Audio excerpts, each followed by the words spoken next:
Good evening, StreamYard and YouTube users. This is Philip Reynolds. And today, even though I'm not sporting the game, I am recapping some game progress. And I'm recapping my Dice United FC Cincinnati 2019 season. I played games 30, 31, and 32 offline. I played 3 games offline today. And let's see. The first game was Montreal versus FC Cincinnati. Montreal was at home. Um, in the let's see here. In the 9th minute, Montreal got a corner kick, and that was cleared. In the 10th minute, there was a warning, referee warning. In the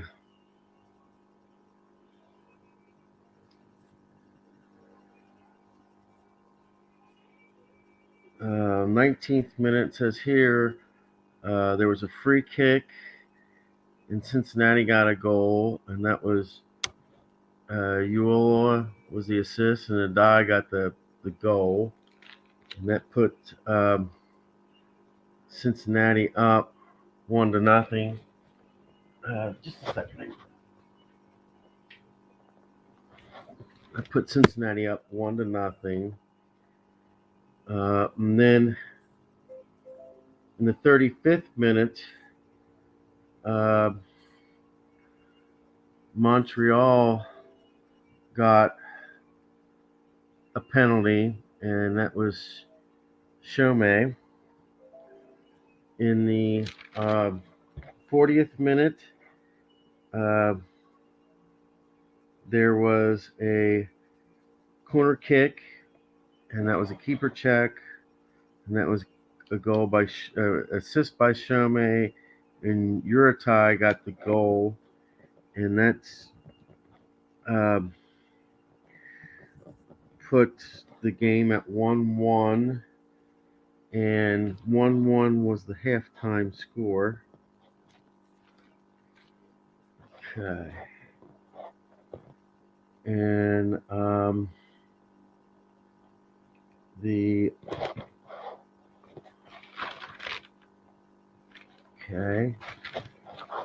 in the 53rd minute, Montreal had a corner kick that was cleared away.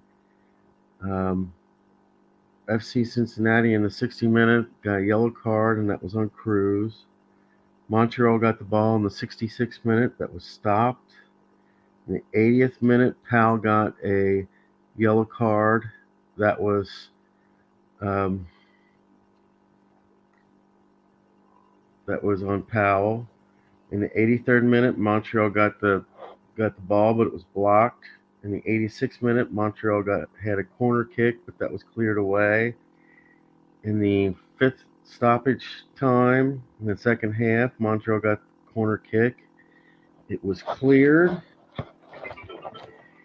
And unlike what I have here,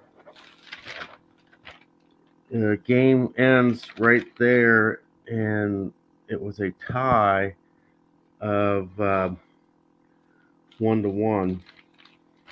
So Cincinnati's record is 5-20-5, where their regular record was 6 wins, 6 losses, and 22 ties. So I even messed up on my own record keeping there. Okay. In the 31st game, Cincinnati in the 6th minute was a throw-in, so that was basically nothing. In the 17th minute, Atlanta had a free kick, but a miss. In the 23rd minute, Cincinnati had the ball, but was offsides. In the 40th minute, there was a yellow card to Cincinnati Stanko. Atlanta got a free kick and they got a goal out of it. And Escobar got the assist. Martinez got the goal. In the 45th minute, Cincinnati hit a keeper check, but the ball was saved. In the 45th minute, Cincinnati had a corner kick, and there was a goal. Ledesma got the assist, and Lamont got the goal. In the +2 first half stoppage time, Cincinnati got the ball, but it was blocked, so it was 1-1 at half. Atlanta got the goal in the 51st minute of the second half. Escobar got the assist. Martinez got the goal. That puts Atlanta up 2-1. In the 54th minute, Atlanta got the ball, but it was cleared.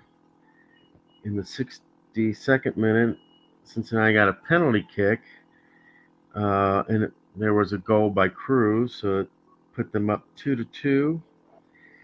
In the 77th, Atlanta got the ball, but it was deflected. 79th minute, Atlanta was offsides. The 85th minute, there was a turnover. Atlanta had the ball, but it was turned over. In the +1 stoppage time, Cincinnati had the ball, but it was blocked.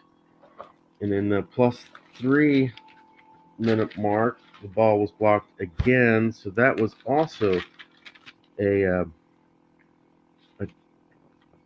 2-2 tie. So that's 5 wins, 20 losses, and 6 ties. And that takes care of game 31.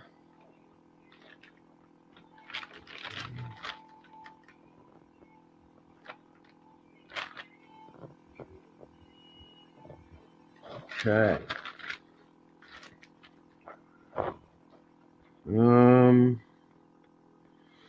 Let's see here.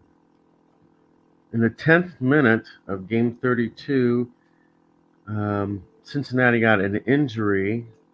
Their attack was lowered, so their attack, instead of being a 6, was a 5. In the 22nd minute, a yellow card to Cincinnati's Watson. In the 37th minute, a yellow card to Lasso of Cincinnati. In the 41st minute, a yellow card to Ledesma. In the 2-minute stoppage time and before the first half, Chicago beat out a keeper challenge. And what that is the team's attack, in this case Chicago's attack, has to be higher than the keeper. If it is higher, it's a goal. If not, then it's a save by the opposing team. The assist went to Nikolic, and that was, and then the goal went to Schwein, and Schweingeister or something like that. So Chicago was up 1-0.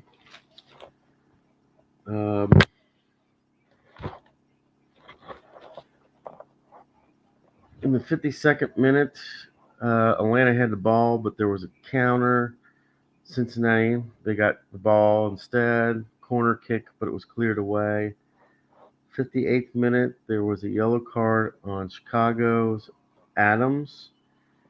In the 64th minute, Atlanta was blocked.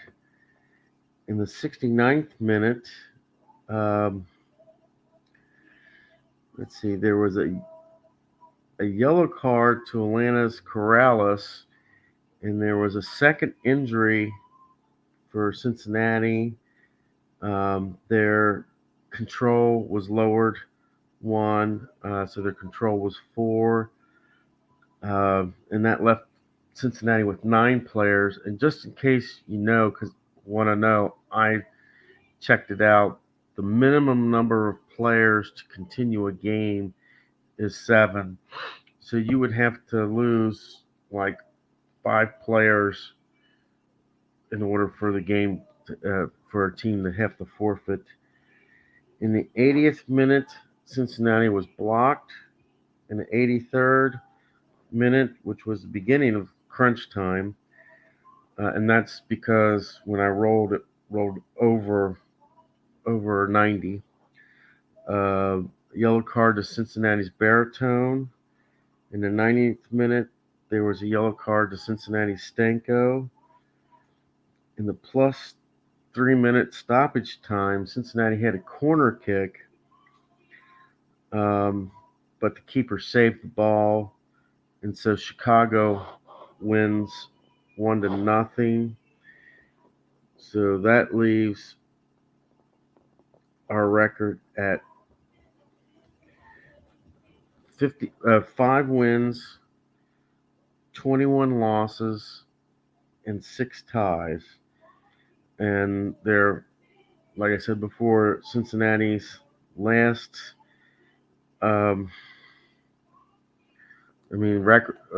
initial record was 6 wins, 6 ties. 6 wins, 6 losses, and 22 ties. I need to win the next 2 games, and the next games are against Orlando at home, and then the final game is away with DC United. Um, and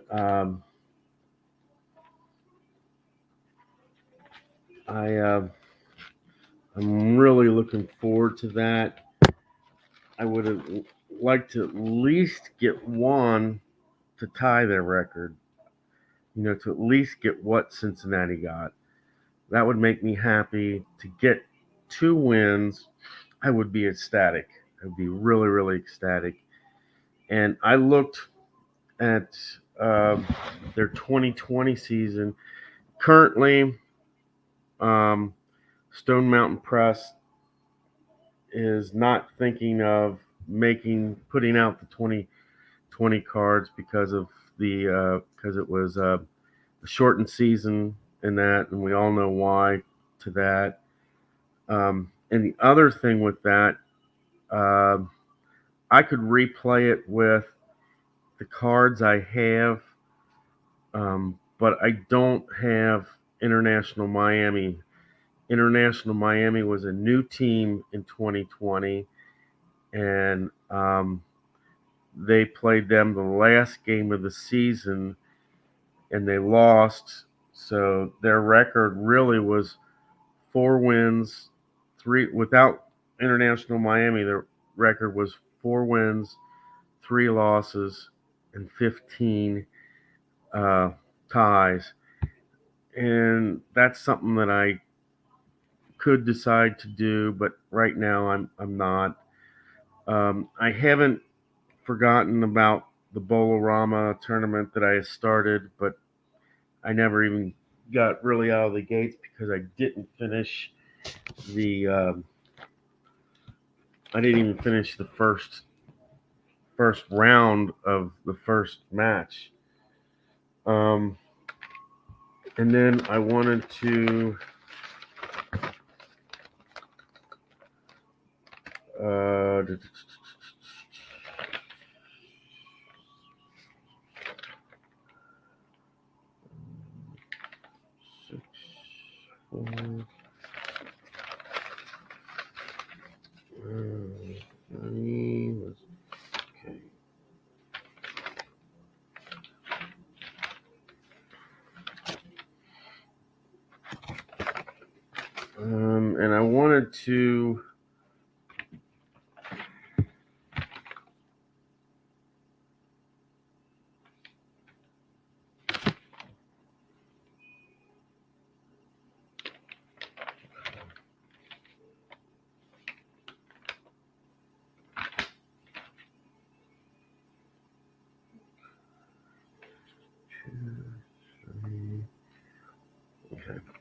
and I wanted to to give you an update on my Inside Pitch League. Like I said, I wanted to try to be a spoiler for team in the going towards the playoffs. And what happened is I had 6 games with Bridgeport. Bridgeport needed to win about 5 games in my set, and there was 6. It was a 6-game series. In game 2, I shut out my opponent, and that was my first shutout and only shutout of the season. In game 3,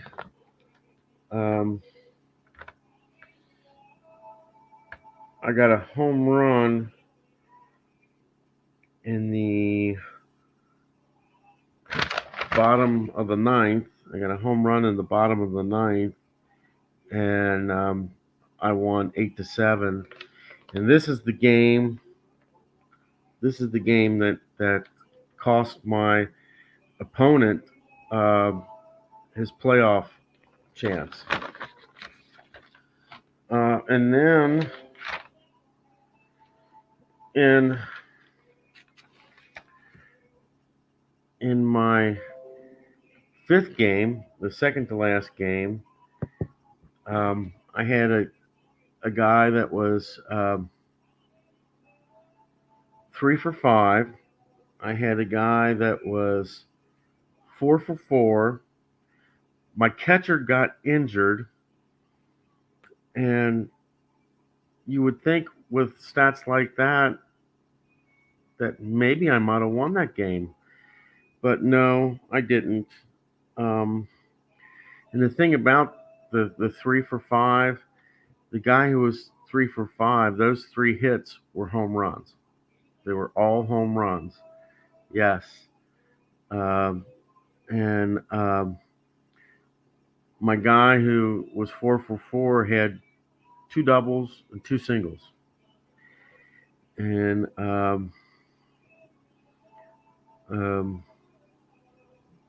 my Jerry May was my catcher, and he got injured. It was basically it was the second. I basically only had one more game to play. So, and I had already decided that I wasn't going to use him. So that really didn't make too much of a difference.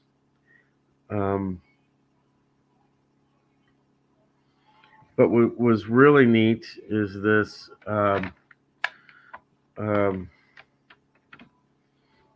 last game. Our game was 4-4 going into the 9th inning, and the guy who had 3 home runs the night before, he comes up in the top of the 9th, and he gets the game-winning home run. I put in Lamb, one of my best relief pitchers. 1-2, 1-2-3, game over. And the thing about it is, Barry Bonds got walked, and then he tried to steal second, but was caught stealing. So it wasn't like KKKKK type thing. It was a strikeout, a walk, caught stealing, and a grounder to second, and that was the end of the the 6 games. I prevented the team that I was facing from getting into the playoffs, and we split the series. He won 3, and I won 3. And I haven't forgotten about my Bolorama tournament. I still have it in the back of my mind, and I will have to refresh everybody on what the scores were and probably who the teams were and that. But it's something that I haven't forgotten about. But I was giving you the scores pretty much from games 29 to 32. Game 30 was a 1-1 tie. Game 31 was a 2-2 tie. And game 32 was a 1-0-1 loss by Chicago. Our record is now 5 wins, 21 losses, and 6 ties. And Cincinnati's regular record was 6 wins, 6 losses, and 22 ties. So it's close. I would like to get, I would love to get one more win to make it even, and I'd like to get the second win. The second win would be even huger, because then would have bettered uh, Cincinnati's original record. And the thing about it is, getting through this is basically getting through my first long project. So, and that's pretty much what matters. And the last 2 games I will do live, and I hope to do them this week, um, because first of all, there's Veterans Day in that. So I hope to do them this week. I hope all your rolls are good ones, guys, and have a good time, and may your teams win.